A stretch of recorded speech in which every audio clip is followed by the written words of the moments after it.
കായംകുളം പുള്ളിക്കണക്ക് Gayathri central സ്കൂളിലെ school parliament തെരഞ്ഞെടുപ്പിന്റെ നടപടികൾ പൂർത്തിയായി. പഠനത്തോടൊപ്പം പാഠ്യേതര വിഷയങ്ങളിലും മികവ് പുലർത്തുവാൻ നിരവധി പാഠ്യേതര പദ്ധതികൾ തയ്യാറാക്കി നടപ്പാക്കുന്നതിന്റെ ഭാഗമായാണ് പാർലമെന്റ് തെരഞ്ഞെടുപ്പ് നടത്തിയത്.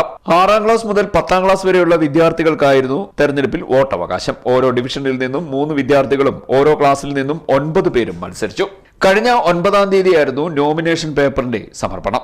11ാം തീയതി പത്രിക പിൻവലിക്കാനുള്ള അവസരവും നൽകി. സൂക്ഷ്മ പരിശോധനയ്ക്ക് ശേഷം അന്തിമ സ്ഥാനാർത്ഥി പട്ടിക തയ്യാറാക്കി. 16-ന് സ്ഥാനാർത്ഥികളുടെ മുഖാമുഖം പരിപാടി സംഘടിപ്പിച്ചു.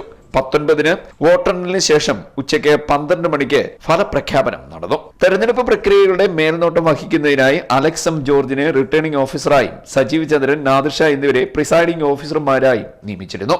There is a quote that says that leaders are born and not made. But in Gayatri, leaders are made rather than being born. Our school parliament is a platform for our students to understand the role of citizens in a democratic society. This is not just a routine event, but an occasion that holds the promise of shaping the path our school takes in the upcoming years. As we embark on this journey, I encourage every student to consider the importance of their vote.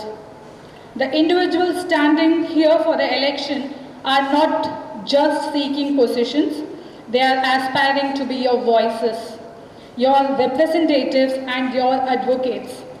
5 ബൂത്തുകളിലായി ക്രമീകരിച്ച പൂർണ്ണമായും digital voting മെഷീന്റെ സഹായത്തോടെ നടന്ന തെരഞ്ഞെടുപ്പ് പ്രക്രിയ കുട്ടികളിൽ voting പ്രക്രിയയുടെ എല്ലാ തലങ്ങളും മനസ്സിലാക്കാൻ ഉപകരിച്ചു. പ്രിൻസിപ്പൽമാർ രണ്ടുപേരും ചീഫ് കോർഡിനേറ്റർ അറിയണം.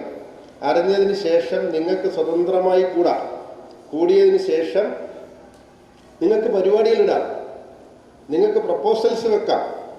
അതുപോലെ കാര്യങ്ങളെപ്പറ്റി ചർച്ച ചെയ്യുന്നതിന് വേണ്ടി പാർലമെന്റ് ഒരുമിച്ച് കൂടുകയും ആ പാർലമെന്റിൽ അതൊരു ബില്ലായിട്ട് അവതരിപ്പിക്കാൻ പാകത്തിന് സനിമോളും പ്രിൻസിപ്പൽ ലീന ശങ്കറും ഒക്കെ ഉണ്ട്.